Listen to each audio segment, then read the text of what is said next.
Congratulations to the winner of the KS3000. This is exciting stuff. Yes, congratulations to the winner. That is awesome. Doc will be joining us shortly, and we'll have the questions and answers part of the show. Ooh. Oh, why is it? You got it? You got it? I believe we got it now. Okay. I think I had the road. one too many windows open there, maybe. That happens. That happens. Let's see here. Yes, people are actually coming in now. Here they come. All right. So cheers, everybody. Yeah, I'm waiting. I had to log out because of overlap. I was hoping maybe you could figure out. Yeah, Doc will be coming over here soon, and we'll be able to get into this. I'm glad to see everybody go. I always get so excited on these giveaways. Man. I know it is exciting. It's a lot of information to take in. It's all new with the, Yeah. It brings up a lot of questions too. Ducks changing someone's life today, maybe with the perfect light for their tent. Yes. Maybe this is something that they've been waiting on. So yeah, it's exciting, and thanks everybody that's out there in the chat. We appreciate you stopping by. Yes. I'm only going to be here for a part of the show, unfortunately. I have prior engagements, but I'm glad that I could be here to congratulate the winner and hang out with all of you before I have to leave. Make my day a little brighter, hanging out with all you fine folks. Thank you, Crispy. And yes, this is a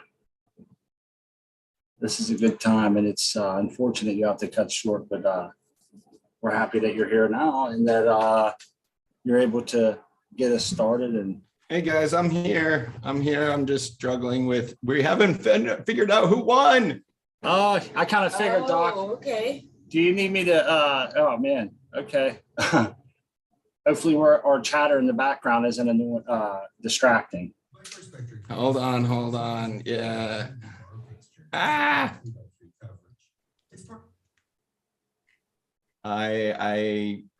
lost my chat now. Oh no. I hope people, well, we're screwed. I don't know what's gonna happen. This hasn't happened before. Oh, we tried to there we go.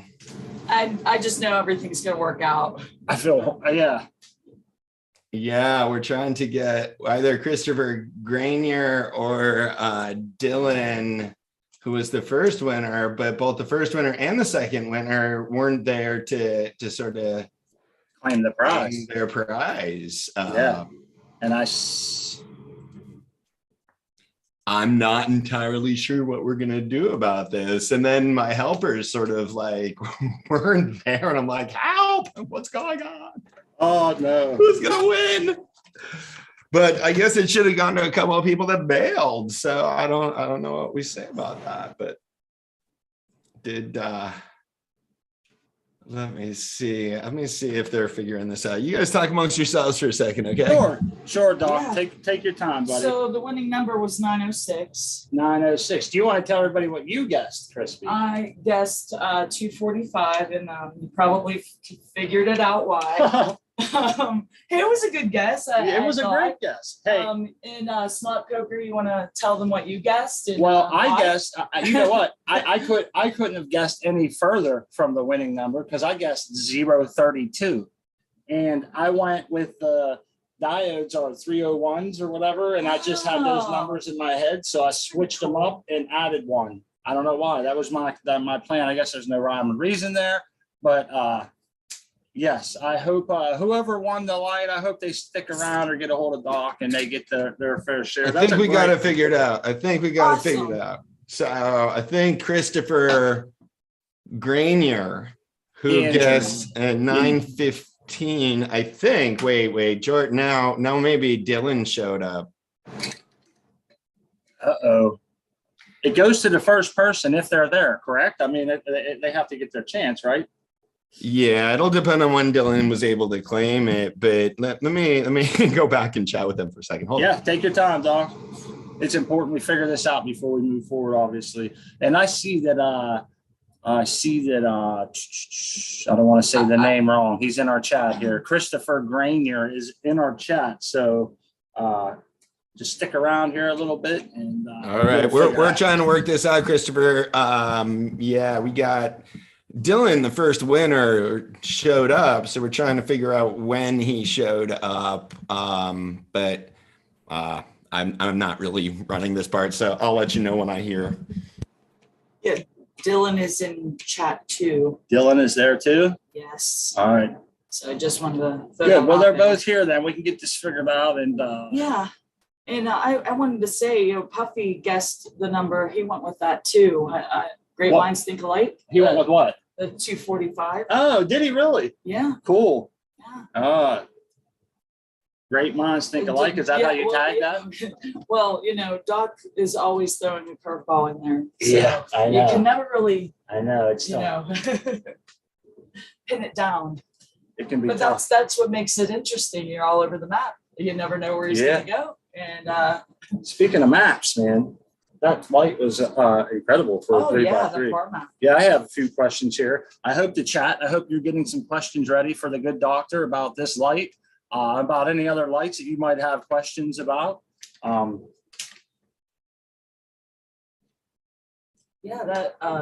shortage of light metrics to go over, because I know I always have questions myself, and I give Dr. Coco a lot of credit because it takes me a few times to really get it. Sometimes he has to approach it from different angles, and he has to come up with different, as we mentioned on one of these other shows, he has to come up with different analogies for me and maybe people like me. So it's nice to, hopefully I can ask some of these questions that I have written down, and hopefully the chat will come up with some of these questions, because I still, so we're trying to, let me jump in here for just a second. I see Dylan and Christopher chatting in the chat. Dylan, we're going to, one of the conditions is you have to be present when we declare the winner at the end of the video. So must be present to win to claim the prize. And if you're not, it's a tight window. So, we only have about 90 seconds or 2 minutes at the end after the numbers declared before the video and the live stream and the chat ends. So once we go to the second or the runner up on the second name, that's usually because you've sort of lost. You were not present at that time to win. But I'm trying to verify with Jordan and with Chella to see sort of when they got messages from each of you, and we'll try to figure out something that works. Thank you for the clarification, Doc, and I'm glad both of those winners, or they're both winners, but I'm glad they're both here, and that they're able to figure it out. And shout out to Chelia and Jordan in the background, always doing so much work. And I felt like last time I might have forgot to shout them out for all the extra work that they do. And they help me all the time, and I lean on them a lot. So definitely shout out to them too. I know it's kind of behind the scenes. They do the behind the scenes, which is some of the most important work, in my opinion. It wouldn't go smoothly and wouldn't be the same without them. So definitely. Thank you so much. A debt of gratitude for sure. And thanks to everybody in chat for stopping by. If you haven't already, subscribe to our channel. You can check us out on Sundays for the Sundays Confused show. Yep. And Doc, you just jump right in anytime you're ready, man, and cut us off to get this cleared up. We're just all right. Yeah, no, let's just talk about the light for a second. Jordan and Chella are gonna have to kind of sort through their analysis of it. We'll figure out somebody. For a second there, it seemed like we weren't gonna be able to give the light away to anybody. And now it seems like we're gonna have to, cut it in half. We'll try to avoid the solution that requires cutting it in half. Well, you have at least your experience with having to break out the hammer for that one light. Oh yeah. Yeah. Good point. I forgot about that. So if you have to get rough, you already have the past experience. breaking lights apart. Well, someone actually asked me that about the first one that I did, the KS5000, the larger fixture in the series. If you could split it in half and run it in two different 4x2 tents. And my answer was basically, yes, you actually could do that. The cords are even set up to do that, but the tents would have to be like adjacent to each other. Okay. There's not a lot of play in the cable to work with, but yeah, so a lot of really breaking thinking lights and outside half the- talk around here. That's thinking outside the box for sure there. Yes, breaking the light in half. Yeah. I mean, It's thinking outside the one box and into two smaller boxes. I was going to say, instead, I think for me, it would be easy just to buy two fixtures, two smaller fixtures to light them up. But I guess, yeah. Yeah, for sure. And with the smaller fixtures, they offer the other way where you buy two of them and put them both together in like a 4x2 or whatever, or a 4x4. So, but yeah, this light was exciting, Doc. I mean, outside of the little hiccup here, I think the power maps and stuff were amazing. They really are. One of the things, usually to get real high efficiency, you end up not putting a lot of light out towards the edges of the map because it's just not efficient to get light out to the edges of the map. So there's always this sort of trade-off where lights that have phenomenal distribution and a ton of light in the corners don't get very good usable photon efficiencies. And lights that get good usable photon efficiencies don't get a lot of light out to the corners.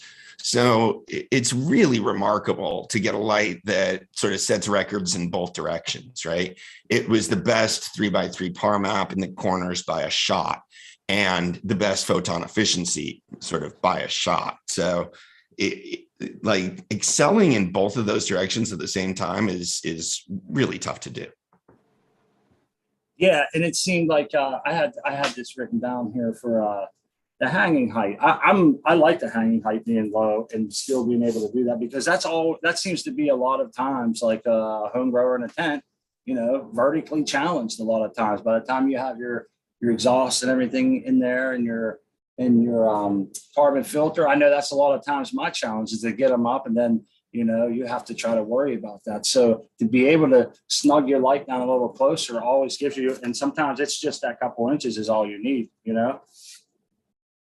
Plus, it's nice to get that light right up on your plants so that you know how much more room you have in your tent for the bolting before you have to panic. Yes. Yeah, exactly. It definitely gives you a lot of flexibility there, and that's really because of the larger frame more than anything else.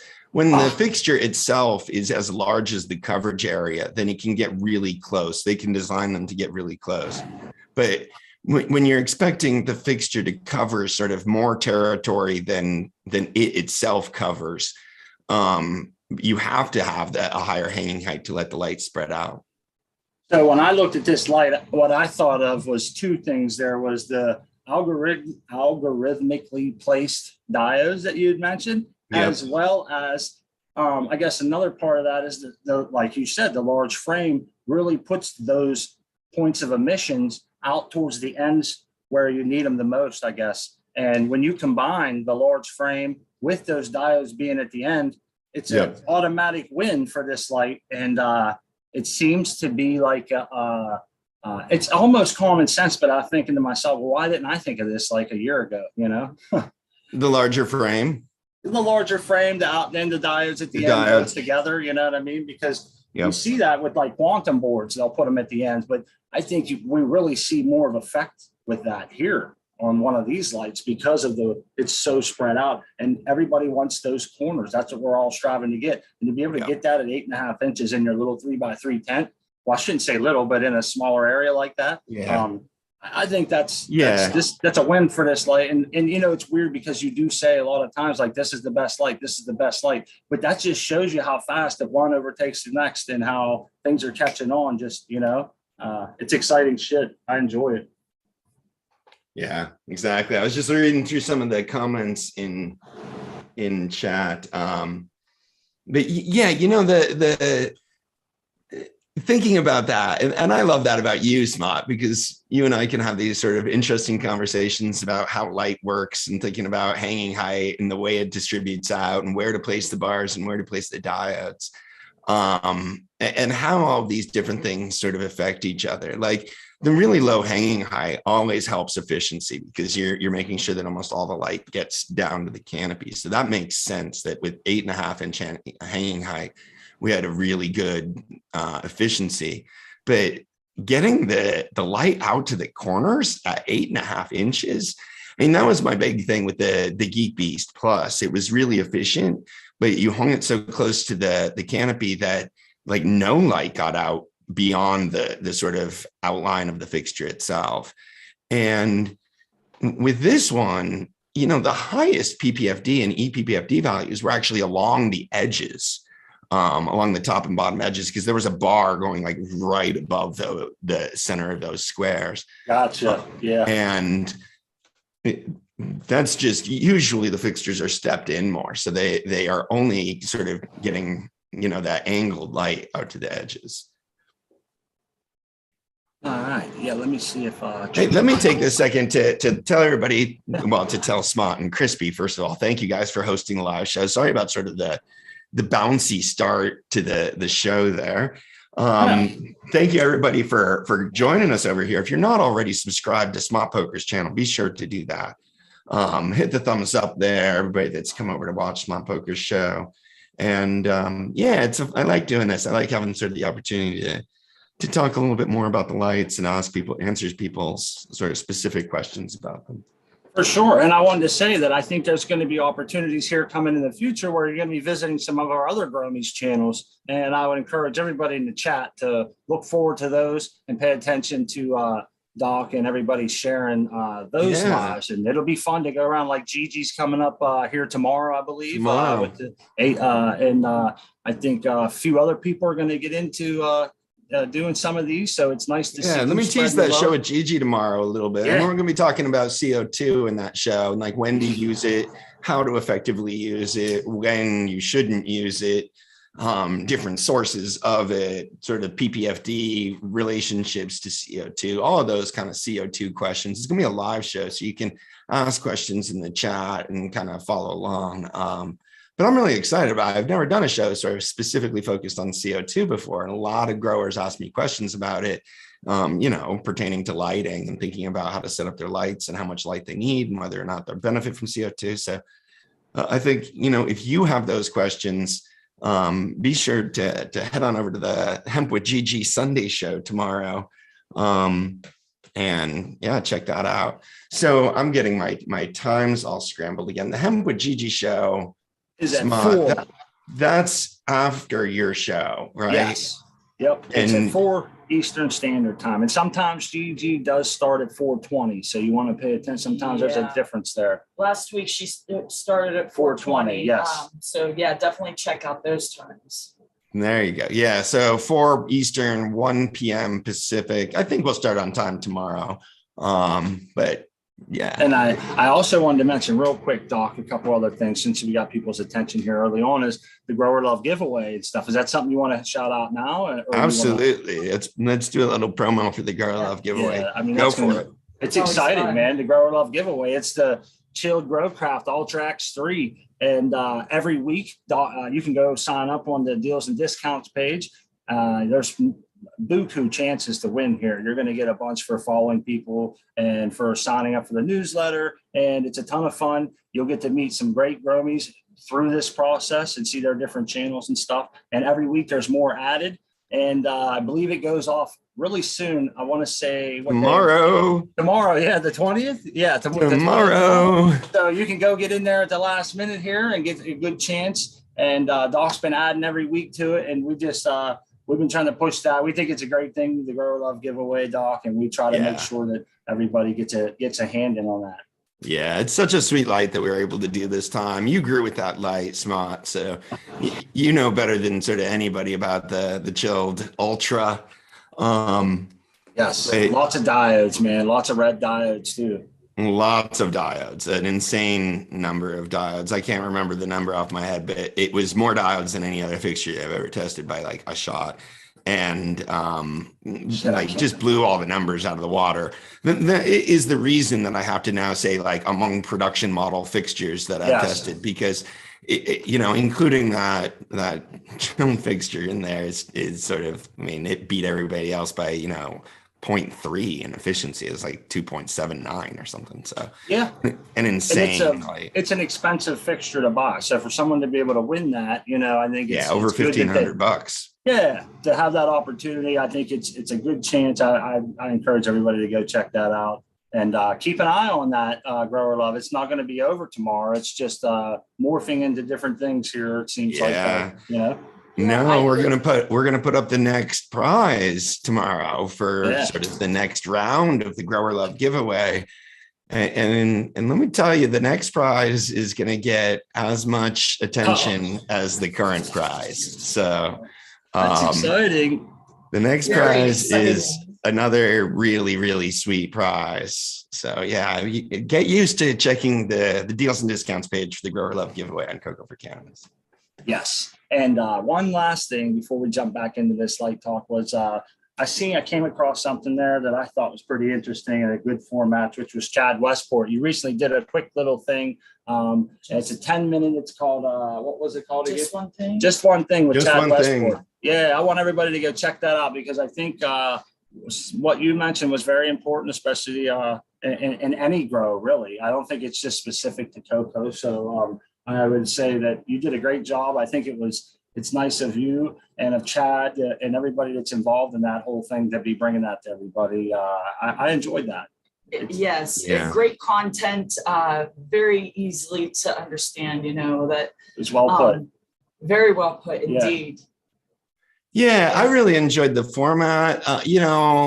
We talked about consistency and it was fun. I really enjoyed Chad. He's a great host, does great shows. So if you guys aren't familiar with Chad Westport and the different channels he's on and shows that he puts together, definitely check him out. But yeah, I really enjoyed the Just One Thing episode. That was fun. Yes. And now I wanted to ask you, Doctor. We have a sort of answer to this. So we've reviewed and discussed the giveaway situation. Yes. We're going to give Dylan a chance to talk to us about this if he's interested in, but we've decided that Christopher is going to be the official winner here for claiming the prize during sort of the eligibility window. We did not hear from Dylan when the name was called, and several people were trying to call during that moment. So that's sort of the determination. We will reach out to Dylan and offer sort of the opportunity to meet with us to discuss that. Well, I think that's that's a tough situation, Doc, and I think you're handling. It is, and I hope everybody sort of understands that decision. Yeah, and because it's let me pull back over to the chat here to see what people are going to say about that decision. But I think that's. Yeah, I mean, I think you're giving them an opportunity to get a hold of you, and you're giving away a light live. I think everybody has to have a little bit. I guess it's easy for all of us to say because we're not the winner, but. Yeah, I will tell you that my team, Chella and Jordan, are both like, we need to change the way that we're doing this because it's too stressful and not working. It does sort of create this like moment of sheer terror at the time that we're trying to contact the winner. Basically, that moment, we're all trying to verify that that we all agree who was the closest number and like announce it, and then when we don't hear from that person, like. Yes. There's kind of terror. It's like, well, what do we do now? Well, it's Dylan Avador is he says, hey guys, man, sure, of course. Yeah, Dylan, you can reach out. Please send an email to admin@cocoforcannabis.com. So I'll put that in the chat. I think it's very big of him to be able to I think that's. And I just think it's awesome that you're, just you spreading the grower love like you do. I think we all understand. We're all, growers. I'm going to see if I can do something for Dylan as a consolation prize for this, because I don't think I'll be able to get another KS3000, but we'll see what we can do. I really don't like these situations, and I'd rather You don't want just- anyone walking away with a sour taste yeah, in I'd their rather mouth. gift my way out of this if I can. Yeah, I understand. And I think it's a righteous thing you do. And I wouldn't be too hard on yourself or Chelly or JJ. We all understand you guys try really hard. And, this is the first big hiccup like this, I believe. And so you've been doing this, a lot, and this is bound to happen. So it's just nice to see that the people that are involved are very receptive and understanding, and that, the public at large here can see how legit everything is. And it's just like it happens, Yeah, we are not robots. Yeah. We're It'd be nice. humans, so we So- make mistakes and things happen. But yeah, I think it's all in good love here. And Yeah. so that's good stuff. I'm glad that they're here and they heard.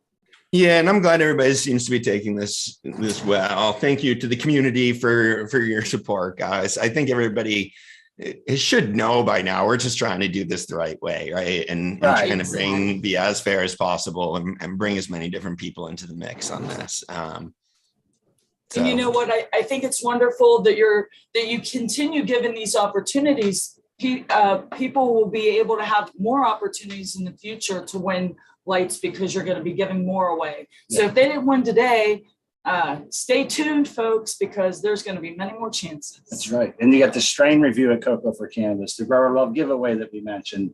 And you can get into the Spring Auto Flower Challenge that's coming up, and there's going to be some wild gifts there. Yeah, we got some cool prizes for the Spring Autoflower Challenge. Everybody's excited about they got post-harvest items and lights still. And you got just rosin presses for the first Yes. time I get a giveaway. So I haven't had any rosin presses to give away before. I'm pretty excited about this. Yeah. Because I think that, it's one of these items that a lot of home growers just don't feel like they can justify the expense of, but they would freaking love to have if they got one for free in the mail. Right. I think it's even sort of an easier thing to give away than like a light, I mean, Smart Poker and Crispy Wannabe, I think, can back me up on this, but we actually run into the problem amongst our community of like, it's hard to give away lights because we give away so many lights that people don't need lights anymore because they've already won 2 or 3 of them. So yeah, that blows my mind still, when I think about it, because, I see a lot of people out there that are maybe struggling because they don't have the right light, and they could really use what you have to offer. And it's so easy just to, follow along. I try to drop hints to people where I can, because you've helped us so much. I feel like I'd be doing someone such a big favor if I could just turn them on to your site. Just And get them to visit one thank time. you, That's Chrissy. I all love it'll that. take. I love that. And, well, definitely, I think it's a good ways to try to win some free equipment too, right? For growers that are trying to get set up for things. Yeah, it's true though, man. People will donate their time at the Cocoa for Cannabis, and Dom's like, hey, let me give you a nice light. They're like, you already get, I won one here, and I did that, so it does get tougher and tougher. But I guess that's a good thing, because when you first started this, Doc, that wasn't the situation. And it just shows of how much not only the lights you give away, but the information helps people make a more educated decision about their grow space, their environment, and what's best for them. And I think that alone has a lot of people feel more secure in their purchase. And what better feeling than buying something and feeling like I've done my research, I know this is where it's at, and so just that alone is pretty cool. Yeah, exactly. And I always try to come out the lights like that, like this is what you want to know about this light before you would potentially, invest hundreds of dollars in it, because that's exactly, if you think back a few years before we started doing this, that's what the market was. I mean, it was just a bunch of guesswork, even for us, because like there wasn't a lot of reliable information, and the stuff that the manufacturers were saying was just like written out of whole cloth, quite literally. I mean, they admitted that to me as I started getting into doing the reviews. Like I'd ask them questions about, how did you get this number, like 2.9 photon efficiencies or whatever? And they're like, oh, we set that because, the light that we're competing with is advertising 2.8. And I'm like, so you just made it up? Like, oh no, we think our light's better. I'm like, you think your light's better? So you get a better number? I mean, their number's also made up. This is just like we're just writing fiction at this point, right? Yeah. So It's like a one-upmanship going down at the expense of new growers' wallets, you know? Yeah. And you know, it used to be really common. One of the interesting trends for me to see in the market is a few years ago, most home growers were seriously underlighting their spaces. And this was a result, well, using LEDs at least. This was a result of sort of the LED manufacturers dramatically overstating their coverage area that the lights could provide. And, you know, people used to be sort of almost under the impression that more light is always better. And it was to the extent that everybody was running without enough light. But increasingly, people are sort of getting enough light. We're being fully lit and is sort of understanding more about, you know, how much light is the optimal amount of light and actually being able to deliver that to their plants. Both with the improvements in technology and efficiency, but the dramatic lowering of prices. When we started the Grow Light Guide project, we considered any high efficiency LED at less than $1 per micromole to be a good deal. Yeah. Think about that. I mean, now I'm clocking things at 30 cents per micromole. Yeah. Yep. Isn't that, and it's a quick progression from $1 to, you know, they're even like at 50 cents 2 years. Yeah. Yep. It's at least in half in 2 years, if not more. It's 2 years. So they've kept the price points the same, basically, by selling larger and larger lights.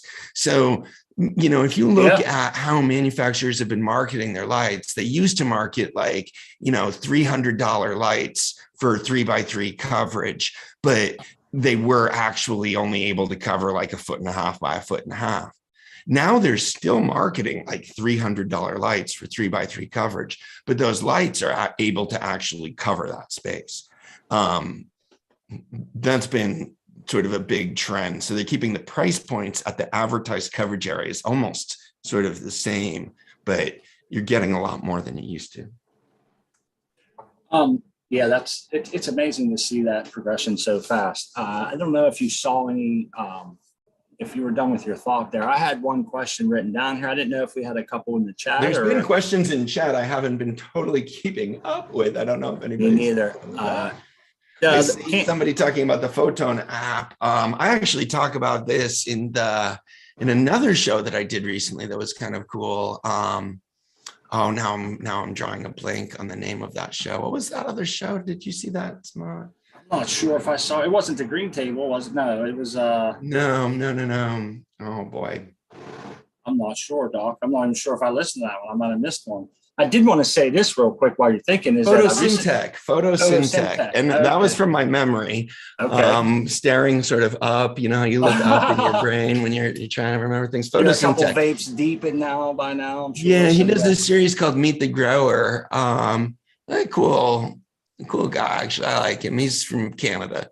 But I went on his show recently and was talking about the Photon app and some of the issues, not just with using the camera sensor for a PAR sensor, but anytime that you're trying to, you know, calibrate from lux to PAR, in the end, well, I wasn't able to get it to provide me information that I would be confident in at all. And my biggest issue was when I put it in different places, it would be off by differing amounts from the quantum sensor. So it was not really possible to figure out a way that you could sort of reliably get a number that you could trust from that.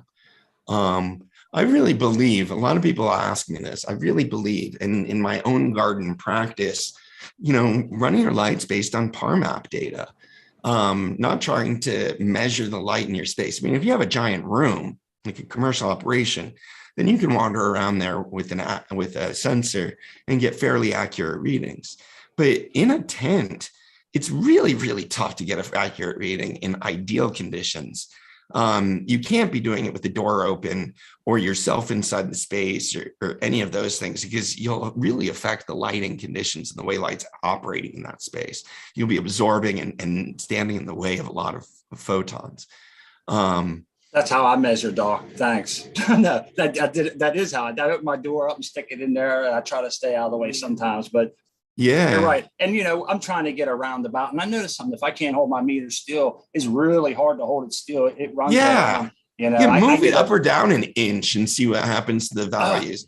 I mean, if you bump the fixture so it's rattling a little bit, your PPFD is sort of going all over the place. So it's very hard to get accurate readings when it's sort of in an actual gross. But it's a little different for me versus your par test and review. So official, that's kind of a different thing that we're talking about. But you're I right. agree.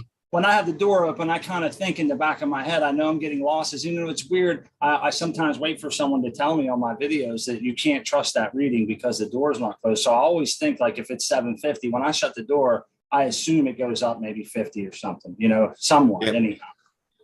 Yeah, it depends on where the reading is taken from, right? And which door is open. It would also depend on sort of the hanging height and stuff. So you just get a really good estimate. I would argue a better estimate of what the densities are at a given hanging height when you test a fixture in a controlled situation, and then trust those numbers when you hang it up over your plants. Right. So, the official test that I run is always basically at the lowest hanging height for that size space. The size space is an hugely important part of this. If you change the space even a little bit, you change the hanging heights a lot. Right. So, well, go ahead.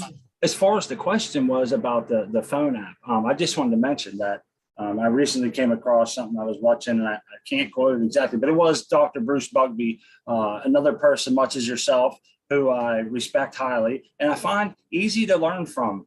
And I don't know why, some people you just connect with a little better, or they just seem to like talking their language. But I understand Mr. Bugbee. But anyhow, that was a question posed to him on one of these, and I know we all respect his opinion. But his thing was he kind of drew it on the board, a big loop, and he showed the green spectrum, and he said your phone will really only catch this spectrum, and then he drew the spectrum that you need to catch, and he pretty much showed that there's so many photons that it cannot detect. So he said pretty much at the end of it, he summed it up and said, the phone app's good for telling you that there's more light here than there is over here, but that's about it. It's not going to get, he said it could be off as much as 500 or maybe more. I don't want to. It could be off by 50%. I agree. Yeah. And in like, either direction based on where you have it in the tent. So the information that you're getting from those is sort of really less than useful. It may get you to do something that you shouldn't do. It can be hard to answer that question without feeling like you're casting shade on someone who's trying to use that. And I'll often try to answer that when people ask me in the right frame of mind, and because I don't want to come across as like a jerk or whatever, but it's like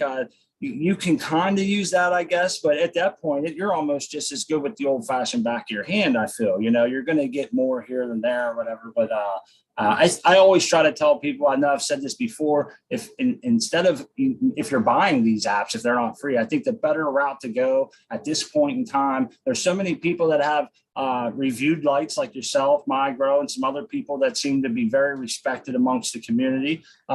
You could go there and look and find your light and see where they tested it at and their dimming abilities. And then you can really see, you can really get a feel for where your light's at. And I think at that rate, you can get yourself a really good estimate and a nice value that you can be comfortable with. You won't be hurting your plants, underlighting them. And I feel that's a good way to go there. But I agree. Get a good par map. I mean, they're cheap because you don't have to pay for them at all.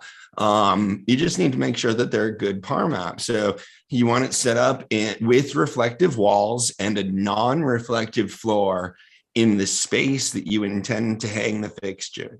And that will give you better information than you'd be able to sort of measure yourself. And I know a lot of times you'll see the par map. Well, it used to be more prevalent, I believe, than it is today.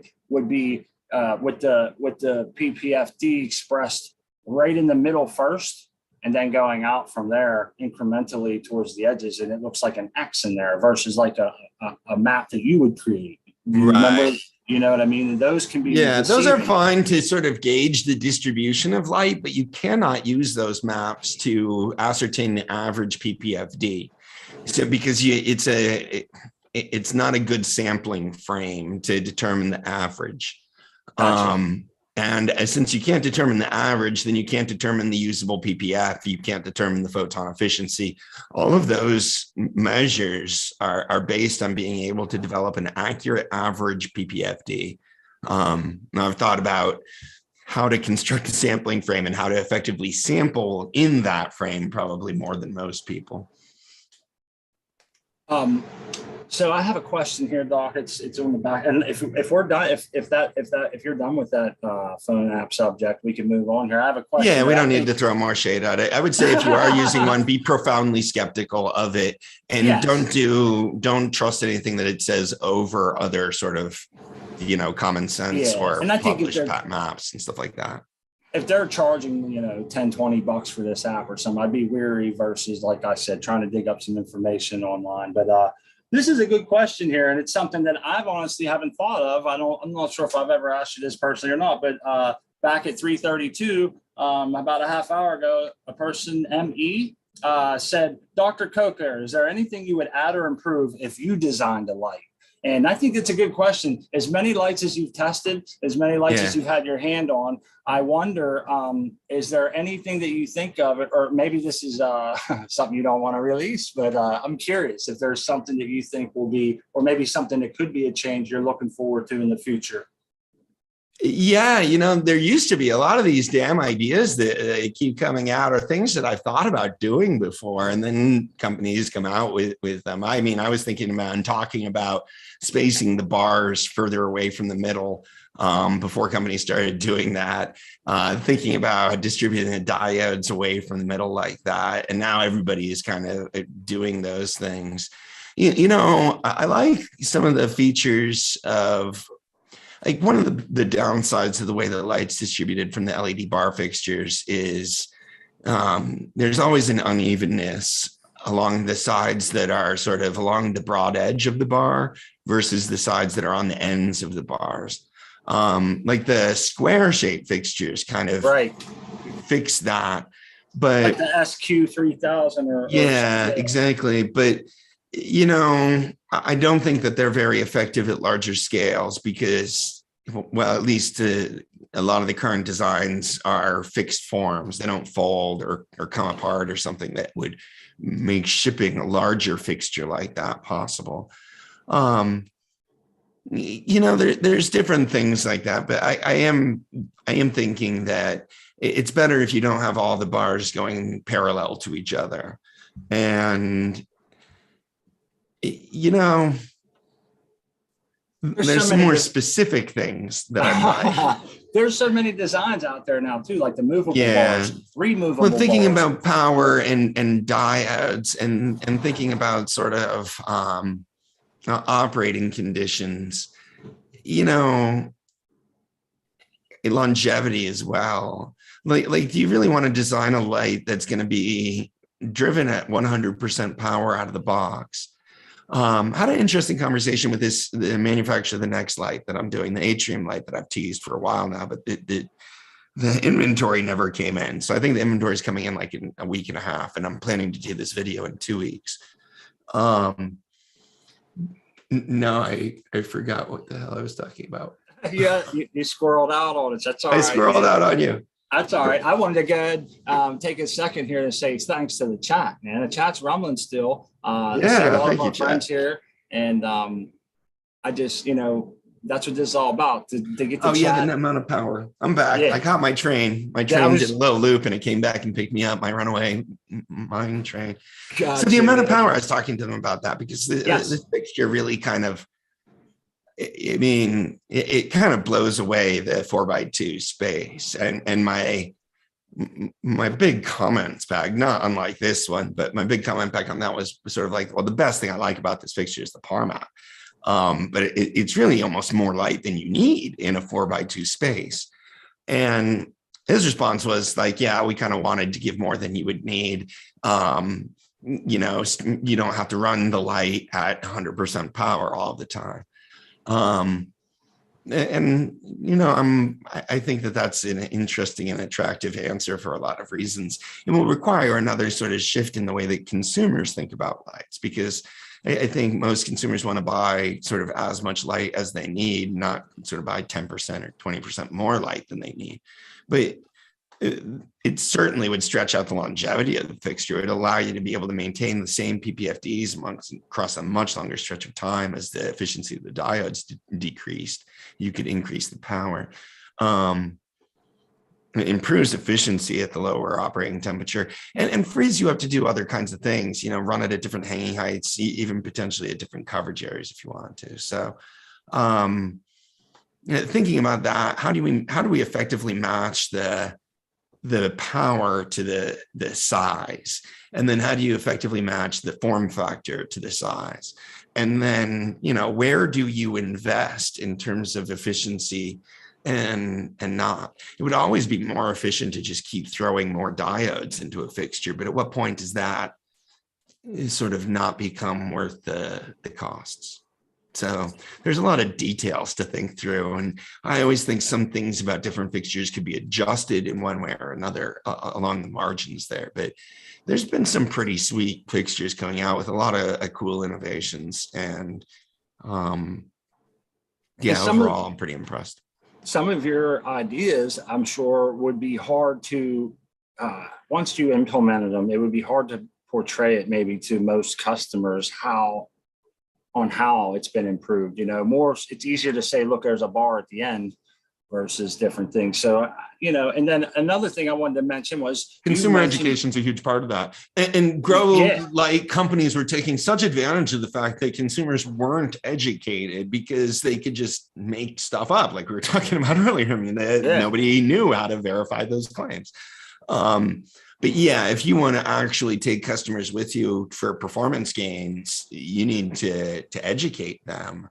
If you're hoping to sell them crap at marked up prices, then you hope to keep them in the dark, right? Right.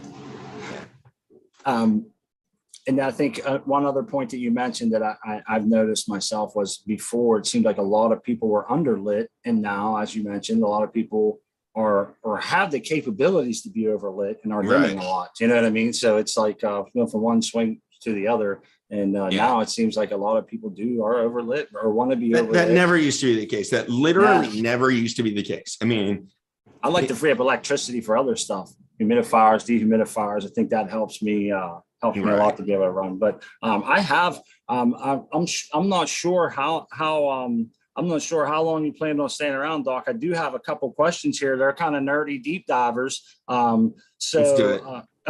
If you have a few minutes, I think Crispy Wannabe might want to take a second here. Yeah, I have a prior engagement, so I have to dip out, which is sad. I'm going to miss some good stuff, but I'll be catching it the rest of the show later. Thank you so much, Doc, for stopping in and doing this and letting us do this and be a part of this. I had fun. Thank you for hosting, Crispy. Oh, it's my pleasure, our pleasure. We have so much fun. You really did brighten my day, and it just set the tone for the rest of my day, and I'm so grateful for that. And grower love to chat, and to my wonderful husband, Smart Poker. Wouldn't want to do this without any of you all. Have an awesome day. See you, Crispy. Thank you. Indeed. All right. Go ahead, Doc. I was going to see if we were going to be able to get the one that actually, hold on. Let me ask if Christopher is, if Christopher's still listening, is Christopher going to come on the show? Oh yeah, that would be great. We actually was able to get the last winner on this show, and it was really fun. That really made my day for sure to have him join in. Yeah, it's a ton of fun when you actually get to talk. The winner can come on. I mean, I love giving stuff away. It's even more fun to like sort of have somebody that's stoked they just won something on the show. Christopher, if you're listening to us, you're welcome to come on the show. We're trying to get you a link. I don't know if you already got a link in the email. I just asked Jordan and Jill if they've sent that. I would like to also invite an invitation to everybody listening, as well as the winner. If you ever want to come and update us, we do a Sundays and Confused show every Sunday on this channel from noon to 4. It's me and my wife hosting with our 2 co-hosts, Crack Babies DWC, as well as Puffy D. And I believe it's Puffy Grows on here. So shout out to those 3 for helping me make that possible. And again, we want to extend that invitation to the winners as well as everybody else listening to come by. And sometimes Doc stops by, and it's a lot of fun. So big stuff coming for that show and that channel, and we enjoy doing it. And we would enjoy having, like, it would be so cool to see an update every so often of these lights that people are winning in an actual grow space. And I just think that's cool to have that opportunity. And hopefully they take advantage of it. Yeah, it would be fun. I think we're trying to get an email invitation if he's still around to come on the show. But anyways, we got some other questions you wanted to get into, Smart? Yeah, I don't want to take over from the chat. If you see anything in the chat you wanted to jump on, we can surely do that. But I wanted to maybe hey, let's just shout it back to the chatters. If you posted a question a while ago that we haven't gotten to and you want us to get to it, please repost that. Yeah. We would love to answer your questions, or if you have one that you just want to ask now, go ahead. That's what this is all about. But go for it, Smart, while we're waiting for chatters to sort of chime in. Well, one thing that I wanted to address was, I noticed that you addressed it well in your video, but I kind of wanted to maybe touch on it real quick, was the driver on that light. You didn't know the name of it, and it seemed like even when you said the name, you kind of said it with a little apprehension or whatever. And I just wanted to ask, like, first, like, did it seem to do well? It didn't seem to really probably get hot or whatever. And I'm curious if maybe just let us know, like, what constitutes a good driver? Like, what's in there that's making it good or bad or worthless or whatever, if that's a fair question for you. It is, although that sort of side of the electrical engineering is definitely not my strong suit. That's so fair. That's fair. Yeah. You know, I understand how to measure the effectiveness of the drivers in terms of, you know, the driver's going to take about 6, 7, 8% of the total power. And that's sort of standard for a high efficiency driver. If it takes much more than that, it will affect the photon efficiency. So one of the ways that we know that it's sort of a high efficiency driver in my testing is that, like, the fixture performs so well in terms of photon efficiency that if the driver was eating up a lot of power, it wouldn't have done that. The other way we can test it sort of in terms of its performance is how hot it physically gets. And it stayed sort of really cool. But yeah, there's definitely more involved in terms of the you know, guts of the driver, the capacitors, and the way that it's transforming. Essentially, the job of the driver is to convert the AC current, the alternating current from the wall, into a direct current, the DC current that feeds the fixture. So that's its job. So that's good that you know, people can trust that driver as well, because I think a lot of times what us as consumers or growers will think, like, this is untested, you know, this driver is you know, so it's good to, like, I wanted to touch on that and make sure that, you know, people can feel safe that you know. I agreed. You know, Viparspectra needs to feel safe. The brands that do these deals with the companies, because it ends up affecting Viparspectra's reputation if there's, like, you know, driver problems. You know, a while ago, you used to hear about drivers, like, catching on fire and stuff. You don't hear quite as many sort of those kinds of horror stories. I think what we're really looking at is how efficient is the driver. You know, drivers could fail, and that could be a problem. But and potentially you could, you know, overheat to the point that it starts a fire. Those would be the severe downsides. But yeah, I'm a little bit at a loss in terms of what I should say or how to really evaluate the drivers more than what I do. I don't want to start taking them apart. I don't really know if there's other information about them that would be helpful to sort of communicate through. With a lot of brands, once we start to develop sort of a familiarity with the brand on the market, and that's certainly true about brands like Meanwhile and Inventronics and Sosin. Right. But yeah, I don't have any experience. And the reason I said it like that is that's literally the way that I said it when I was taking it out of the box. I thought it was going to be a Sosin driver like the KS5000 has. Yeah, that's and I was like, and looking, I'm like, Lightfoot, Lightfoot, like who is this? So, and that driver wasn't removable, correct? Oh yeah, it is the Lightfoot driver. Yeah. It's removable to the point that you don't even ever see it in the video, basically, other than when I'm showing it to you, because it's like sitting on the floor. Oh, that's right. Yeah. Because he was asking, is it removable? And I was thinking, I'm actually not sure if the opposite is true. I'm not sure it's attachable. I think it's always removed. I think it's just designed to be placed elsewhere. Yeah, that's pretty cool. It actually has hooks on it that you could hang it on the wall if you wanted to. I've seen that in a few other places where they're hanging it beside it, usually in like a vertically integrated grow or something. They would do that too. Right. There's no real reason to have the driver riding on the fixture with the light. So exactly. In the chat. Now, on the other side of that, let me just say this, because this is one of the things I like to point out to growers. Removing the driver does not save that much heat either. Back to the point that I just made, that the drivers consume like 6, 7, 8% of the power. So removing the driver is only going to remove about 6, 7, 8% of the heat that is generated by that fixture. The rest, so well over 90% of the heat, comes off the fixture itself. It doesn't come off the driver.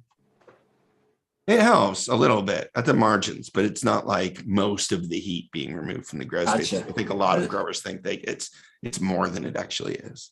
I agree. That's a good point, and that people probably do think of it in their mind like that. And you know what? Some of that might go back to the old HID ballast, where they would get so hot you could fry an egg on it. You had to really take care of where you put that thing, and I think that's why a lot. That's what, at least in my opinion, that's how I thought when I first saw the drivers on their light. I'm thinking, wow, that's going to be super hot. And then, I realized how things work and more efficiency and all this. And I'm like, wow, I'm going to love this. So definitely LED is the way to go. I seen a question in chat there, Doc, if you were done with that thought, and it kind of goes with something that I had actually written down here.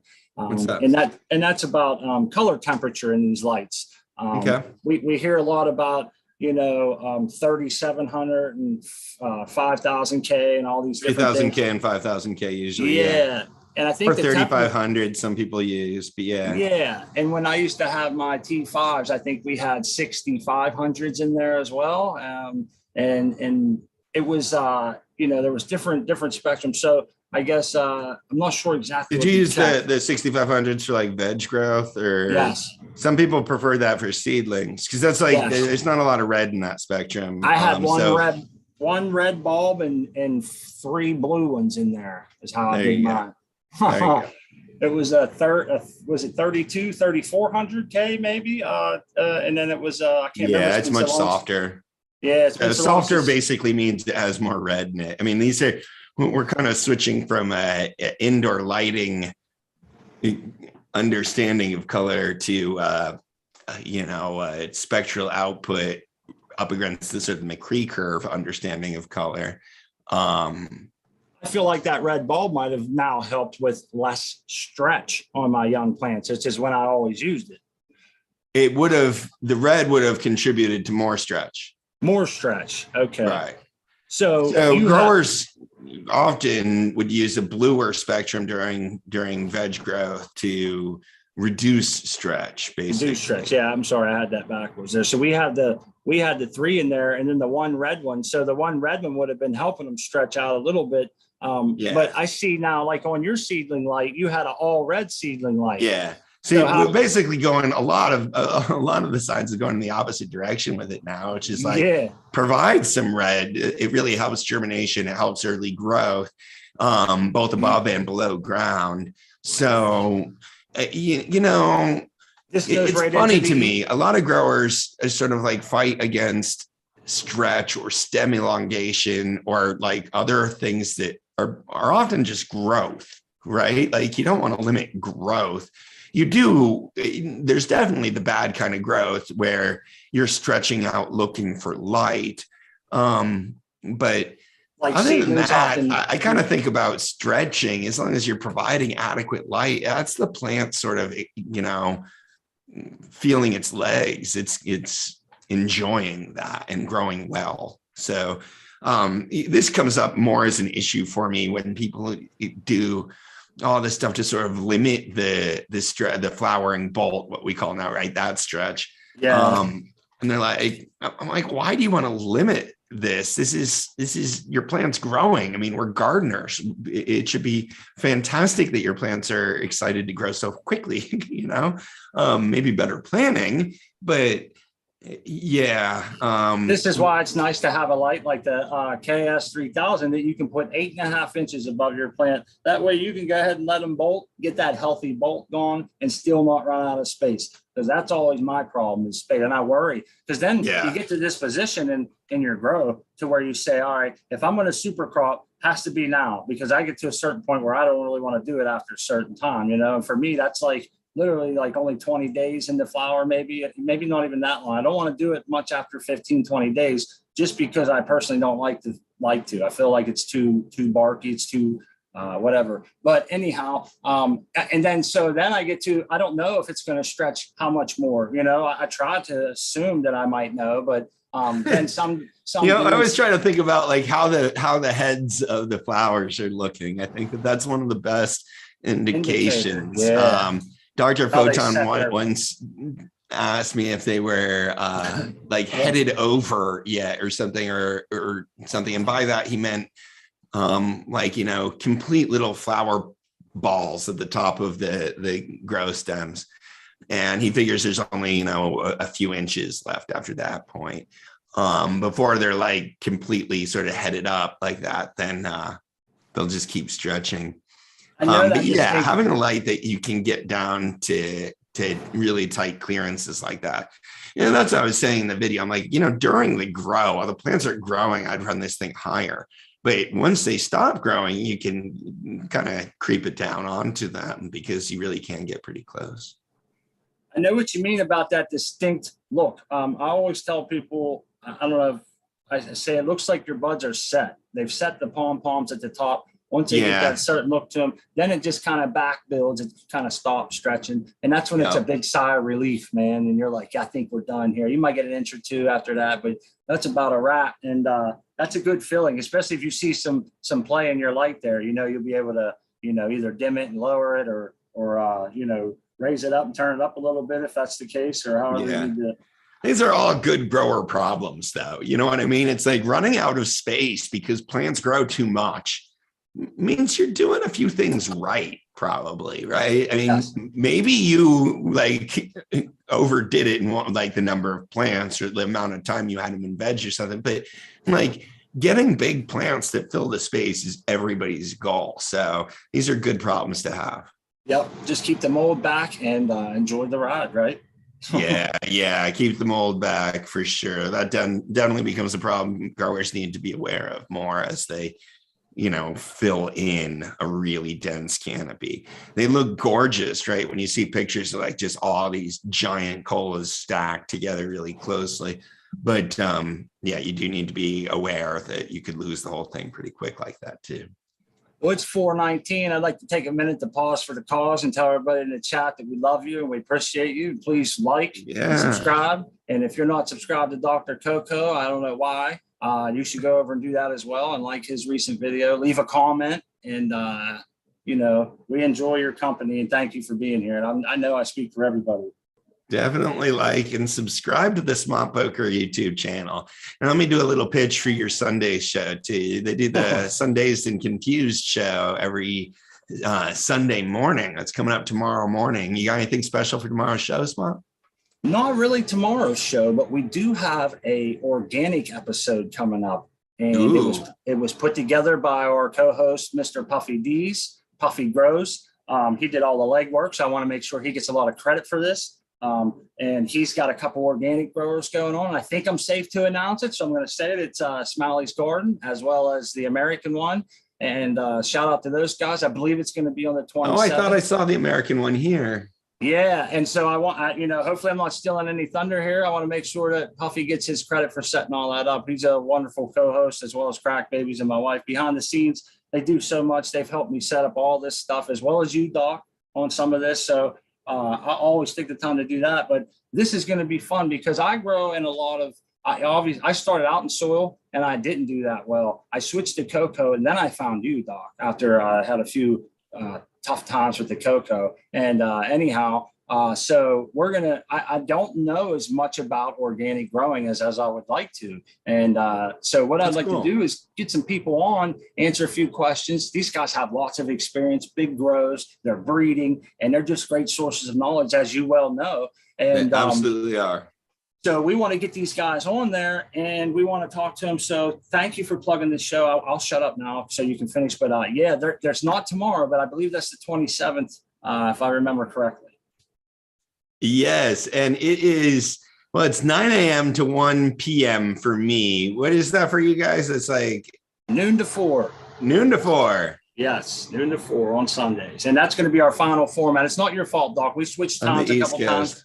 Yeah, we tried to fit in so we wasn't stepping on other shows and stuff. And we found a good spot at noon to 4 and we plan on staying there. And we hope, It's a little bit my fault. The times get confusing for me just because every show has 2 times, like the Pacific time and the East Coast time that I'm trying to remember. And then they kind of become the same thing and they overlap, or the shows are off by 4 hours, but the time zones are off by 3.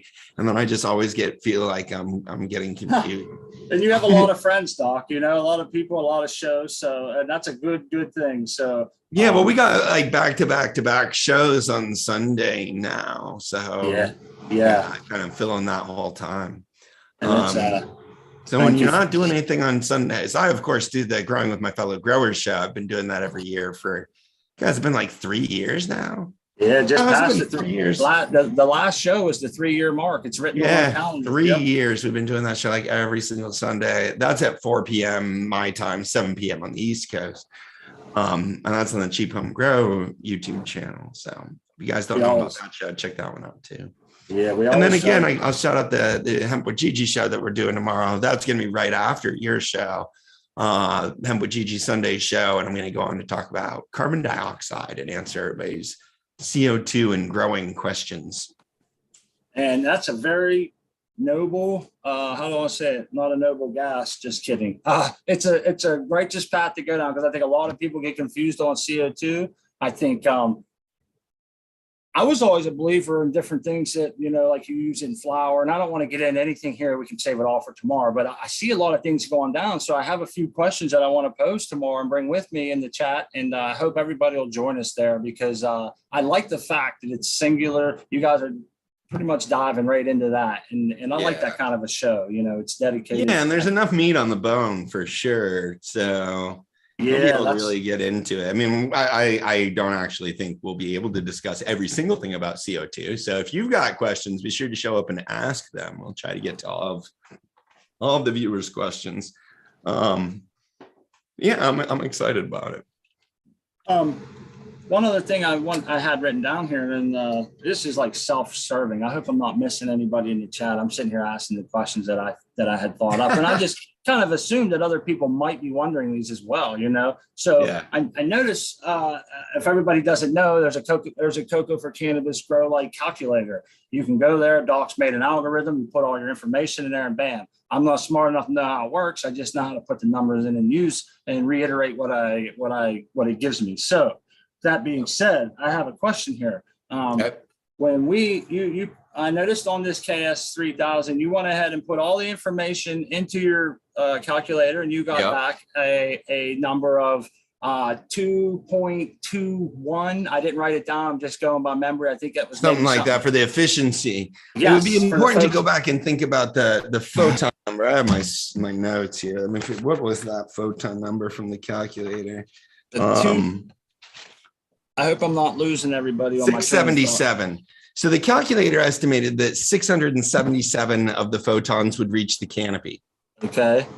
Right. Now, yep. And that was just par. That wasn't EPAR. Yeah. Well, it's just a relationship. I think it probably did measure EPAR in that sphere test. So it probably is EPAR. I don't know that for sure, but on previous Viparspectra sphere tests, they have measured the 400 to 750 nanometer wavelength. It seems maybe that I'm a little misunderstood here because, so let me explain what my dilemma is. You can straighten me up. Yeah. I see that the calculator is set up for par. Now we're adding an EPAR. Is the calculator going to give us mixed results as far as EPAR goes? Will there be something added in? Does there need to be a second calculator? I'm not sure. I know the EPAR. The harvest estimates are sort of, yeah, that's where you're going to get into the issue there. It's not going to be in the calculation of the usable PPF. So unless you're crossing from one to the other. The other thing, Smart, to remember here is the difference between PAR and EPAR is only about 4% for most lights. So it's sort of already within the margin of error probably Gotcha. of the calculator. I see. And you know what? I don't want anyone for a second to think that the calculator is now not working or something. Yeah, no. I just wanted to make sure. These are good questions. I've thought about the harvest one. So we have a harvest estimate that's based on micromoles of par light, and I'm not entirely sure how fair it is to extend it to micromoles of EPAR light until all lights have more EPAR in them. Well, it's just based on how we're calculating the numbers. I mean, we're calculating that based off of PPFD numbers from HPS lights, basically, where we have a lot of experience in terms of the relationship between the number of micromoles and the amount of weight you can get off plants. So a lot of the underlying data for the harvest estimate comes from HPS grows and calculating their grams to micromole that they would have received. But when we're developing those formulas, we're thinking about the micromoles in terms of the par light, which was measured at the time. But those fixtures produced fairly strong, EPAR numbers, stronger than most of the LEDs in terms of sort of the relationship between them. So if we had based those numbers on the EPAR numbers, which we didn't have, if we based the harvest estimate on the EPAR numbers from the HPS lights, we would have set it sort of lower to the EPAR numbers. So it's likely that if you're using EPAR in the calculator, the harvest estimates will be sort of higher than they would if you're using PAR. But again, it's only like about 4 or 5%, and we're within the margin of expected error anyways. So there's a tolerance of that much anyhow. And yeah, you said it was. To let everybody know that our benchmark number, it's not ever meant to be a maximum either. It's meant to be the equivalent of a gram per watt with HPS lights, which used to always be the benchmark for sort of, was it a successful grower? Are you a successful grower? Is can you get a gram per watt with your HPS lights? So that's what that benchmark is calculated, but we calculate it not based on wattage, but based on with HPS lights, how many micromoles were you getting for each watt? And then how many grams were you getting for those micromoles? So we can take that conversion over to any other lighting source and do a similar sort of ratio or relationship. I thought you were actually going to ask me another question about the calculator. And I do want to answer that other question that you didn't ask. Okay, yeah. So maybe you can. That is, why did the calculator so badly misunderestimate the that's really what I was underestimated wondering. Performance of the KS3000? Like, how did I miss that? Test numbers. And do you want to try to answer that, Spot? I don't. That's where I'm kind of lost at, and this just goes to show that I get lost, man. Sometimes I try to think these things through, and then when you answer it, I'm thinking, how does that not jump out at you, Smart? Come on now. But that's kind of where I was going with all that. Yeah, this may be facepalm moment for you, then I know it's going to be. Go it's ahead. 8.5 inches. The calculator assumes that you're going to be hanging these fixtures more like at 16 inches, basically. So the calculator's ratio of how much light is going to be lost when you from the total ppf to the usable ppf. Now, if you look at the raised test, the calculator was pretty close with the raised test, but since it was able to get only 8.5 inches and still distribute the light and not have hot spots, almost all the light hit the canopy. So that's why I came back in the video and I came back to that total ppf graphic, and I'm like, this is what Viparspectra measured, and at the lower height we got like so many more of them than we did when we raised the fixture only 4 more inches.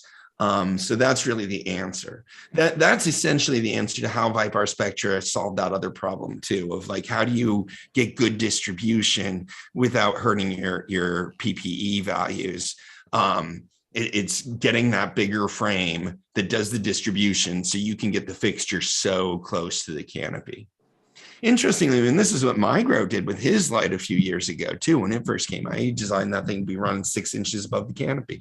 It is the best way to get the best efficiency, but it depends on the fixture itself doing all of the work of the distribution. So that's where the big large frame comes in, and all these other angles that the grow and the algorithmic diodes and all that. Yeah, exactly. That's awesome, Doc. Yeah, man, the EPAR has thrown a little wrench, and I started feeling a little comfortable, and I shouldn't have did that in my light understandings. And now this EPAR comes along, and it might be a surprise to you that it does throw me a little bit of a wrench. And it's the same with the color temperature. A lot of people question the color temperature, and I often think like I don't really get into the color temperature too much, just based on the full spectrum. So that kind of just shows my ignorance there as I'm taking it on face value. Well, this sort of the McCree curve, where you don't really want to put a lot of energy into green light in the sort of middle of the visible spectrum. Plants do a lot better with the light that's at sort of each end of the spectrum, the bluer light and the redder light in terms of photosynthesis. So they don't really respond to light the same way we do. This also affects the sort of phone meter app issue as well.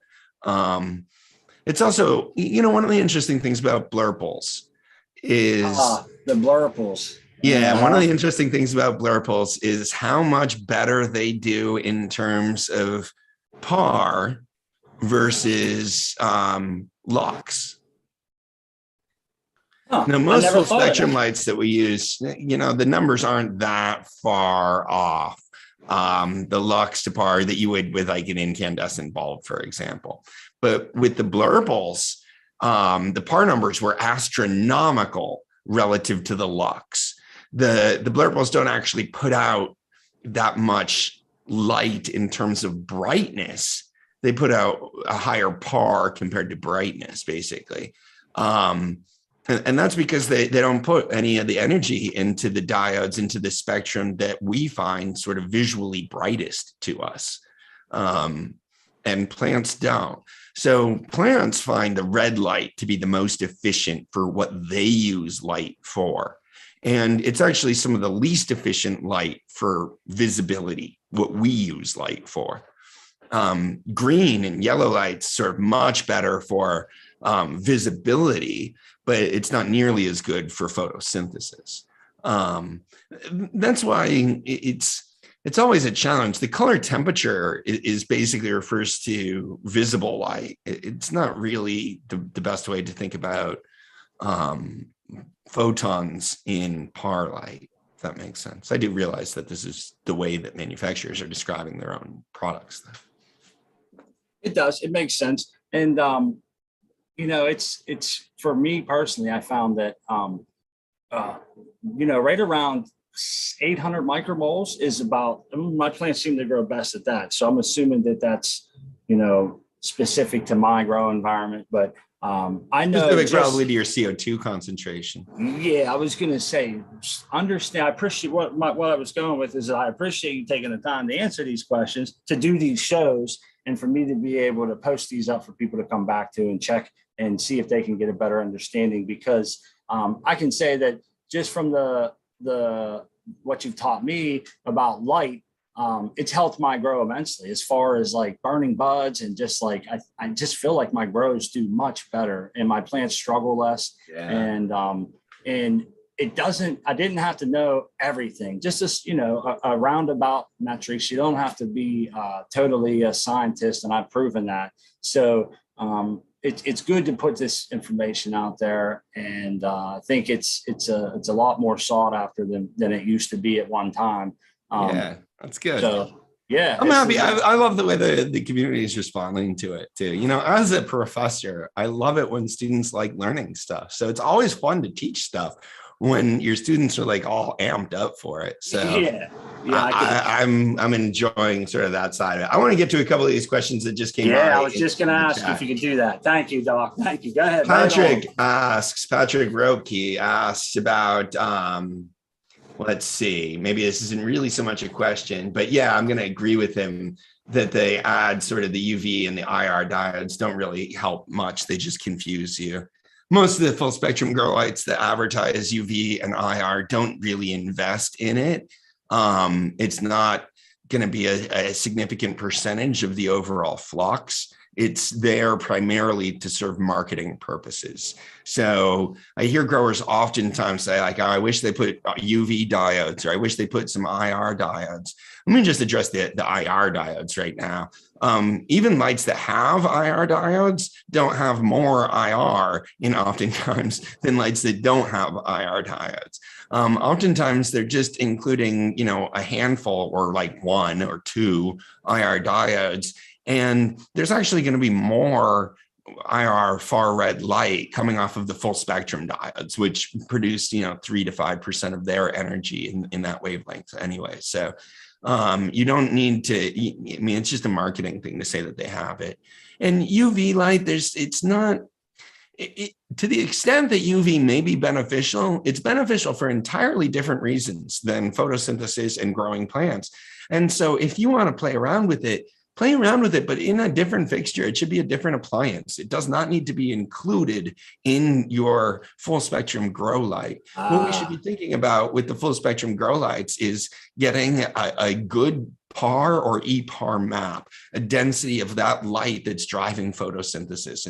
And that's really, you know, I don't think there's much point in investing in those other aspects of grow lights. I think that they're included almost exclusively for marketing purposes. And I think that's basically what Patrick's point there was. Yeah. And then ME asked a question about DLI.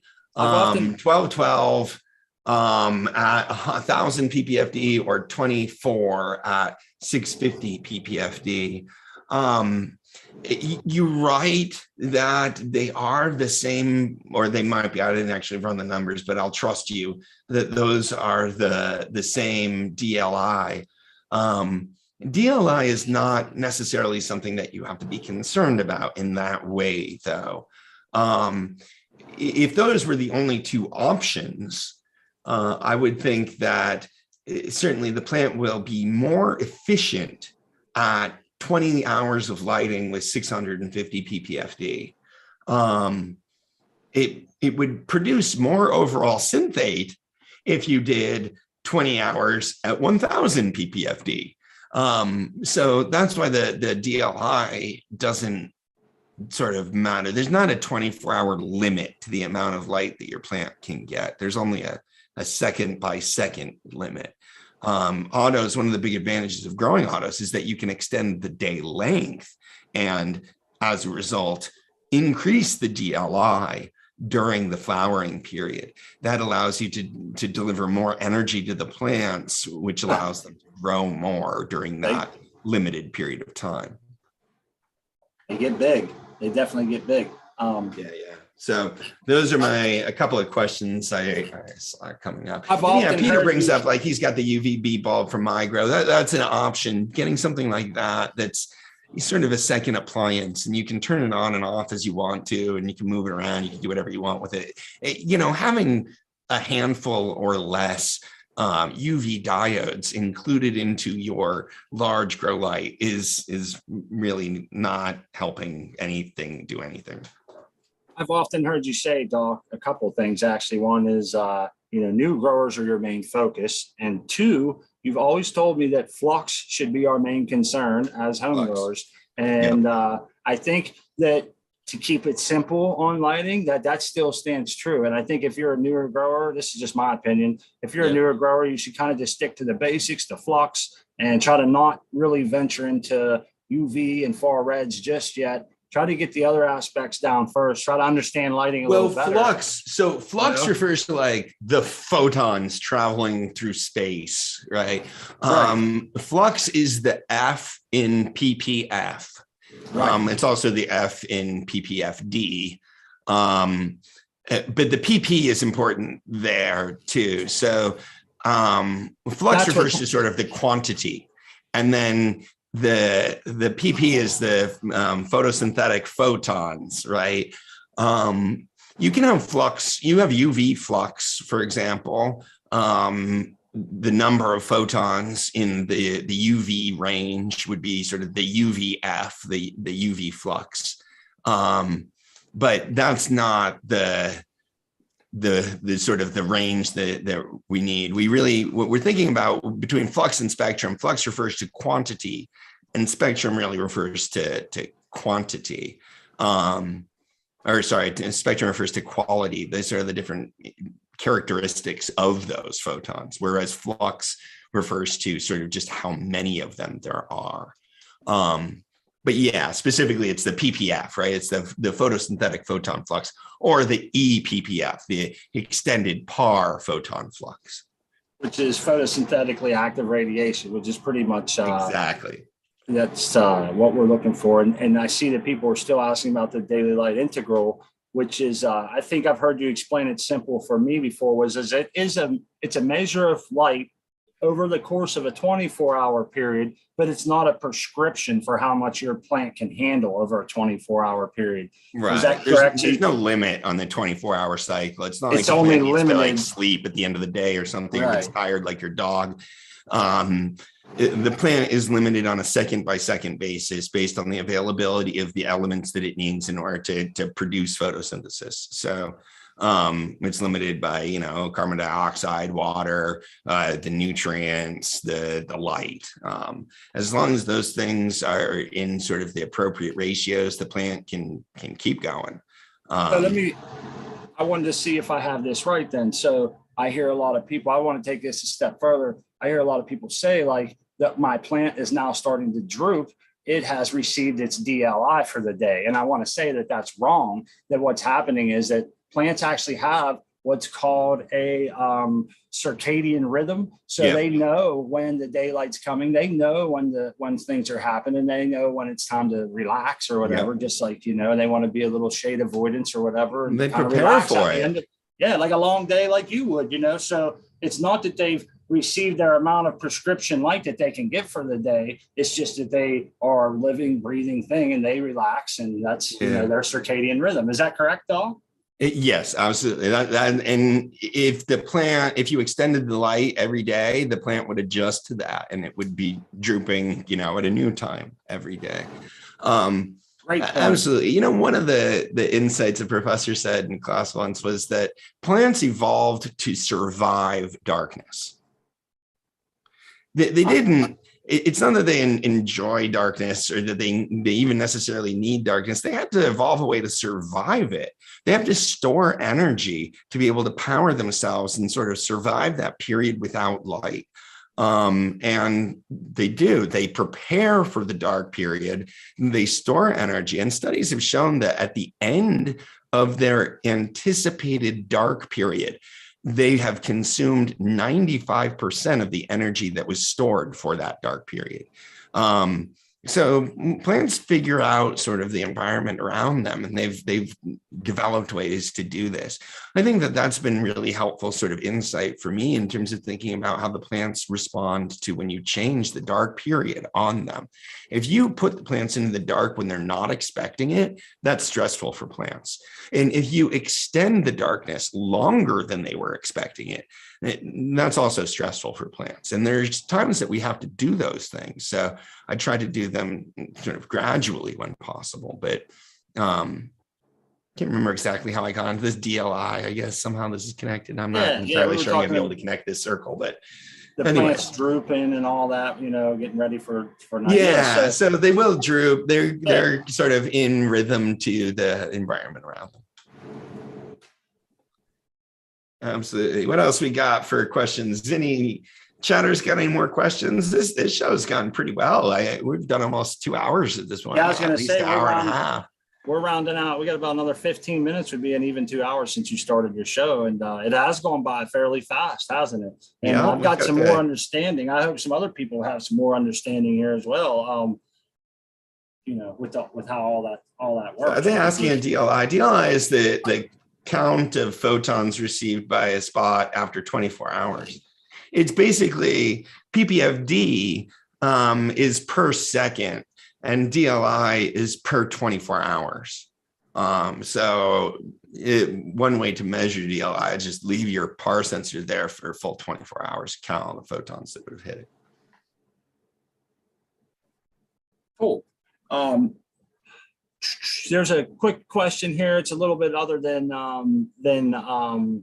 lighting, but it's from Zombie Rider. It says, "Can I drain to waste without a flushing agent? I don't like fluorine." Yeah, for sure. Use just a wetting agent. Use some kind of surfactant. Yucca is fine. Just use some yucca if you got yucca. You don't have yucca, find something else to be a wetting agent. But it's basically what you need is just to run really wet water through your pots, and that'll pull out most of what's ailing you. In fact, a lot of wetting agents are just a lot of flushing agents just are heavy doses of wetting agents. My wheels are still turning about this dark period stuff. I wanted to mention one thing or ask you a question. So you mentioned that something particular here, that plants where you were taught that plants have evolved. Oh, wait, hold on. Let me address this flushing question before I move on. Go ahead. Are we talking about flushing at the end of the grow, or are you talking about flushing for resolving a problem? Because Peter brings up that flushing turns out to be bro science. It's not bro science if your plants are locked out, Peter, but it probably is bro science if you are flushing your plants at the end of the harvest. I sort of agree with at least the reasons that you think what you're doing may be working. I think are probably based on bro science. Anyway, sorry, Smart. That was very rude of me. No, it wasn't, dog. I want you to handle. I'm here for the chat, man. I just, like I said, sometimes I get self-serving because my mind's still working here. Yeah. So get back to your question. Let's go. Yeah. So we established that plants have evolved to survive the dark period, and they do so, like you said, they store up sugars, and they use 95% of that during the dark period. Now, right. I've heard something wait, there's other supplies of energy that they have access to. That's just 95% of the energy that they set aside for that purpose. Okay. Yeah. And okay. Well, that's where I'm kind of headed in that same direction is, so I was told by many people, I believe yourself, is that even though they've survived, or they've evolved to survive the dark period, they do still like synthesize at night during the dark, and there's still activity going on inside the plant. Oh, for sure. And they do things during the dark period. Yeah. So there's the whole dark cycle, the Kelvin cycle, that is sort of misnamed the dark cycle, because a lot of people think it only happens at dark, but it continues to happen during the dark. It also absolutely happens during the light. There's basically light dependent reactions in photosynthesis, and there's light independent reactions. So there's things that can only be done when light is hitting the plant, and there's other things that can be done all of the time, whether or not light is hitting the plant. But plants continue to do quite a bit during their dark period.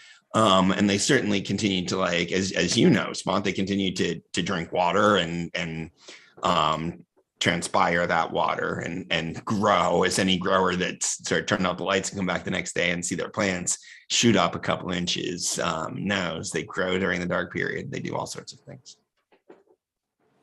Shout out to our friend Ross Anate. He says light independent reactions, and I believe I've read that somewhere else too, along these same lines.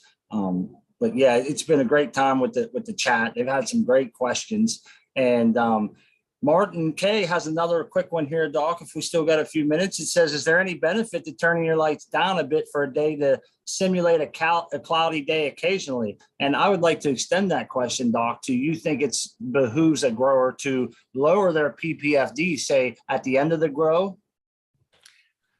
during the right. Those are different. Those are different questions. Simulating a cloudy day, no. I do not think there's benefit to simulating a cloudy day.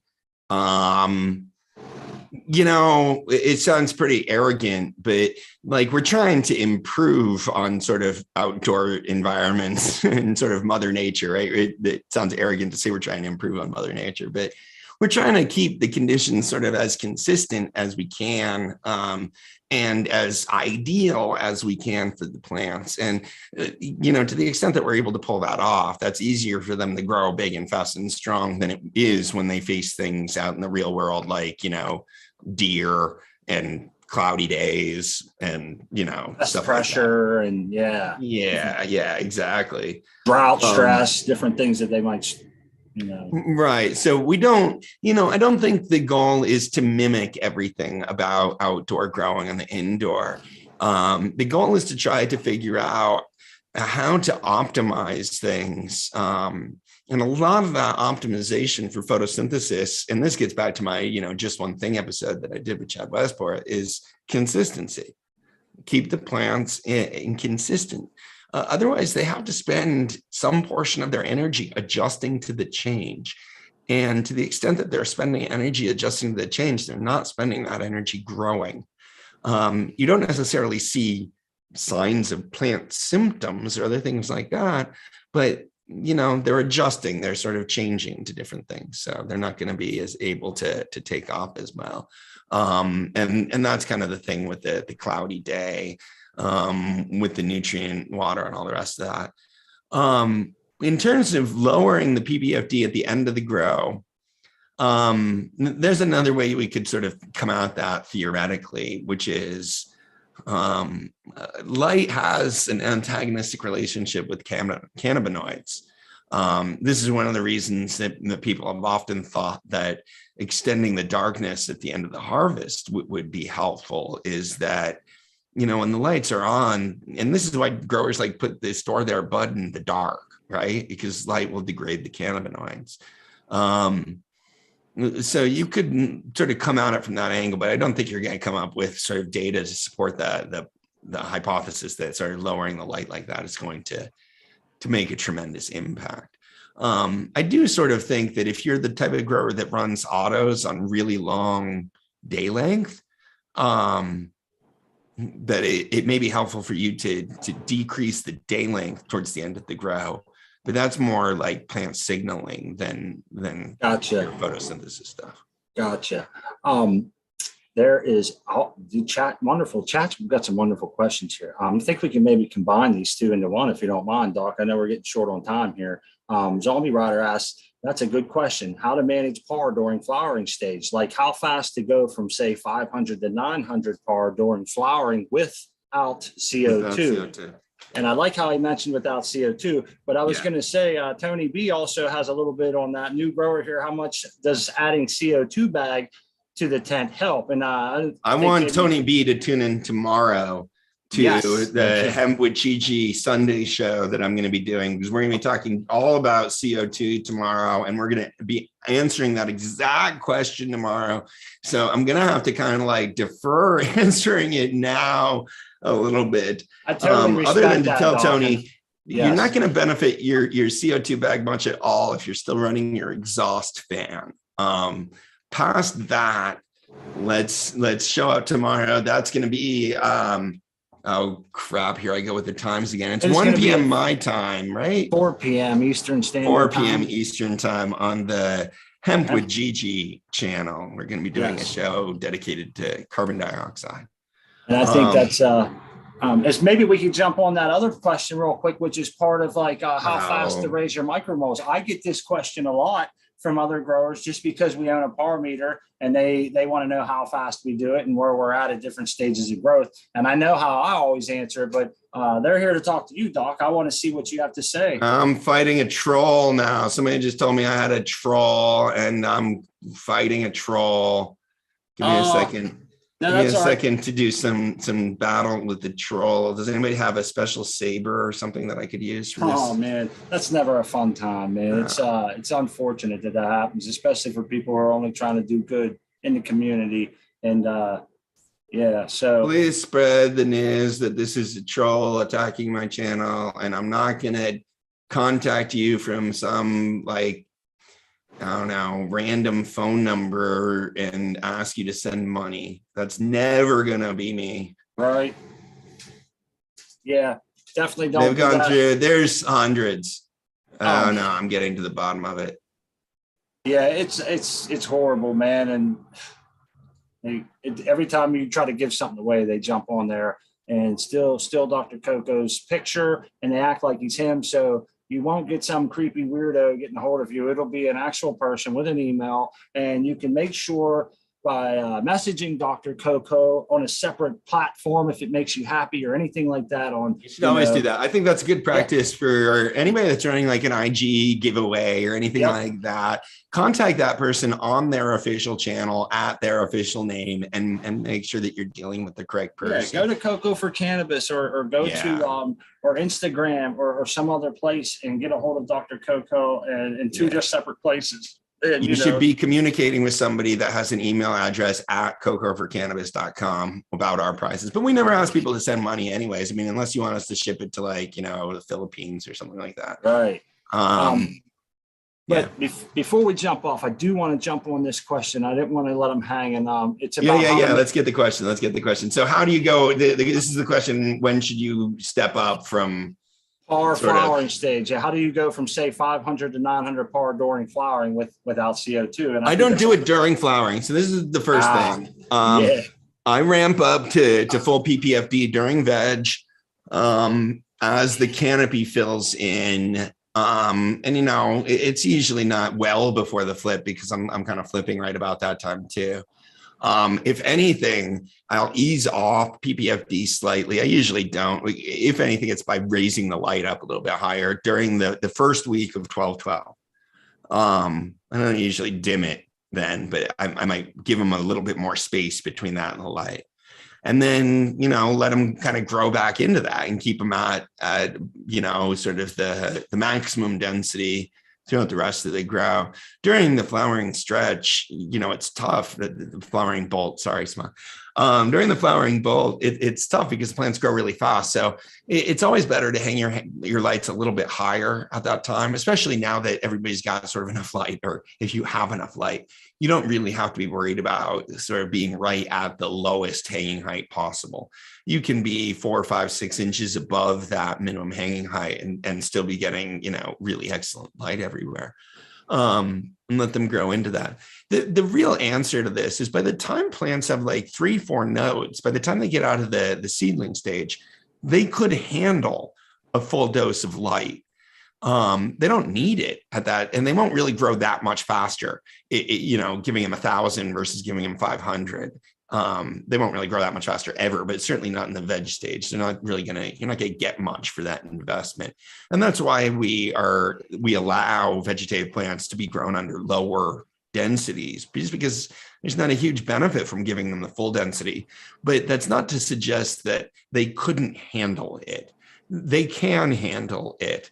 And there's absolutely nothing that changes like when the plant goes into flowering that like suddenly allows it to process more light or to be able to use more light or whatever like that. Like photosynthesis doesn't change. The only reason I kind of take it easy on a number of things during the transition week, that first week after they get onto a 12/12 rhythm, It's just a huge transition for the plant. And I kind of prefer not having my foot to the floor while we're going through, a tough transition. Kind of ease off the gas a little bit, let them get through that week. And once they start really stretching, bolting, growing like more than an inch per day, then absolutely you can bring them right back up to full density if you want. Does that answer the question? I think you answered the question well. And I'm the same way. I like to keep, like, if I do a topping, I'll lower my densities for a day or two. And I always stress that to people. If I do a pot up, I do, for a day or two, I'll lower my densities. Clones, I found I'm new to taking clones. We've just been doing that for the past few months here. Yeah, definitely low density until they get rooted. Yeah, low densities. I keep them covered up, just very, very low light. And I'm talking like under 100 micromoles for sure. And that's been good for me. Now, I found that the once they're rooted and doing well, I'm running them on a low EC of 400, 450-ish. And I'm keeping them only on about 125 micromoles, maybe 150 for the other clones. And the ones that are rooted and doing healthy, and that seems to be fine. I'm trying to figure out how to slow them down. I might have to cut them in half or something. But I just wanted to mention that there are times where I personally lower my density. But once they start getting their feet under them and they're in their final pots, man, I start putting them up to 500, 600, 700, and they love that, and I let them ride there, and I try not to push them. I kind of let them tell me, if they want more. And it's hard to judge sometimes because, I guess my instinct is to push a little bit, but I always want to find that perfect thing. And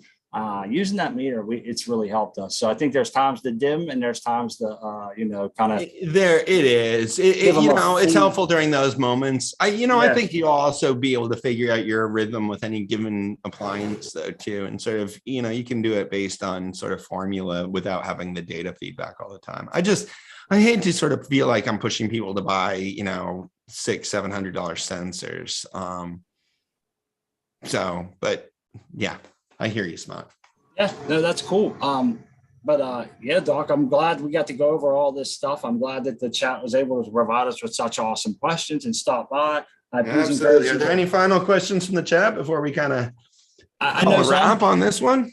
There's Zombie Rider was a couple of those questions were theirs, and they said they're flipping tonight, so it's freaking priceless. They appreciate it, and that makes me feel awesome. Good. Zombie Rider. Yeah, it makes me feel good, and I know it does you too. And I see a lot of other of our friends in there, Stony Rockefeller, and all the normal people that come every single week and are always around. And I just want to say we love you guys to death, and it's what it's all about, is seeing the grower love and spreading it around. And Doc's well known for that. We try to extend that here, and we want to thank Dr. Coco. I also want to thank JJ and Chelia. They're always in the background helping with this stuff. I lean on them a lot, and I don't want to forget to thank them and everybody that's involved in this. And it's so much fun. I can't wait. It goes by so quick.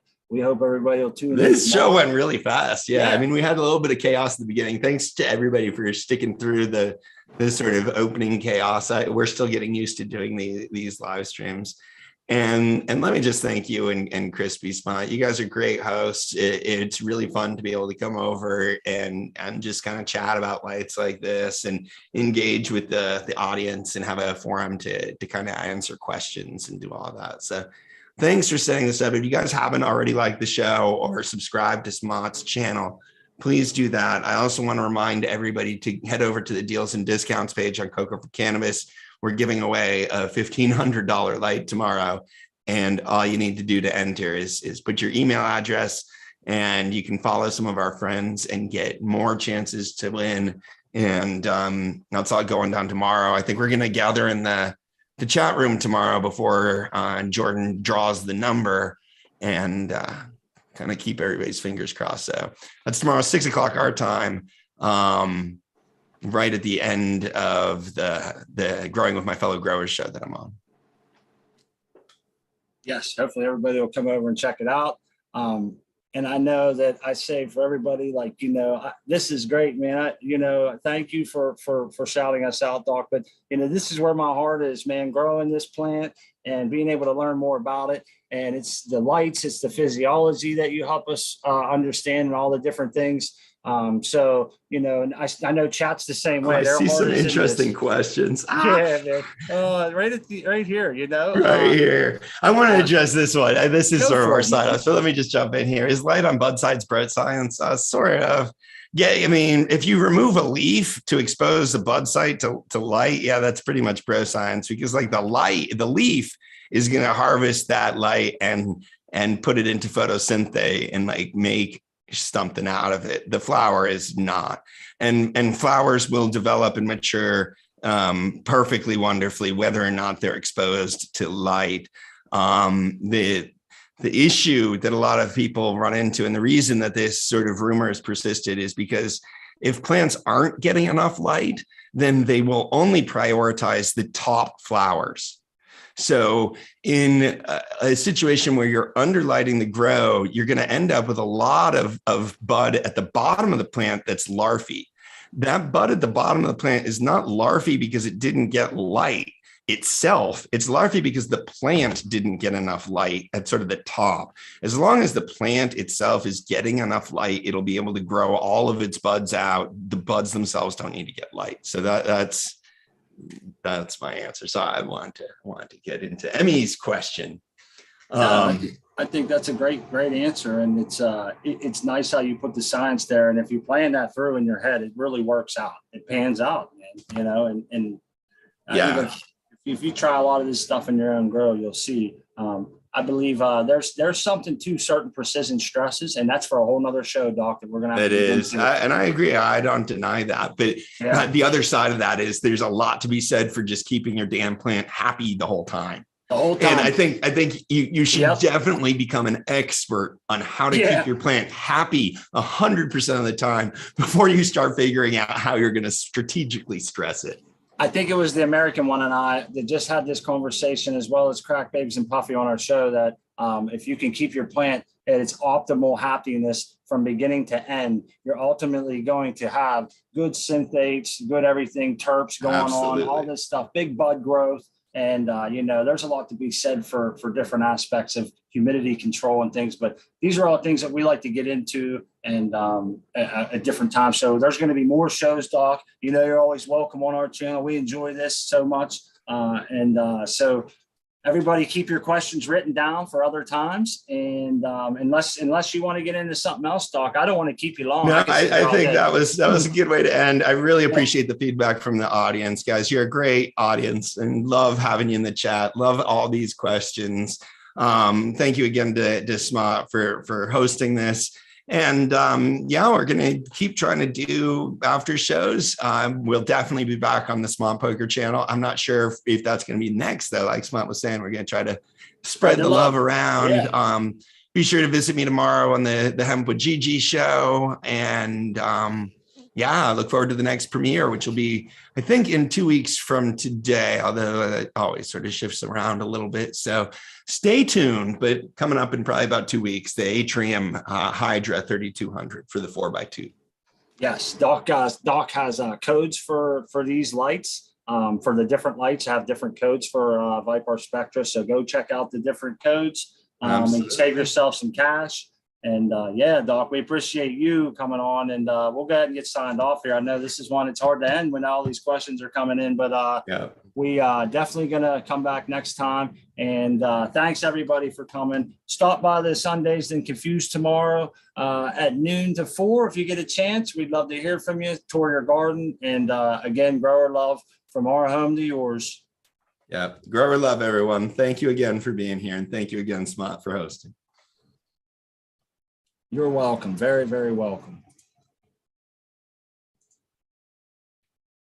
All right.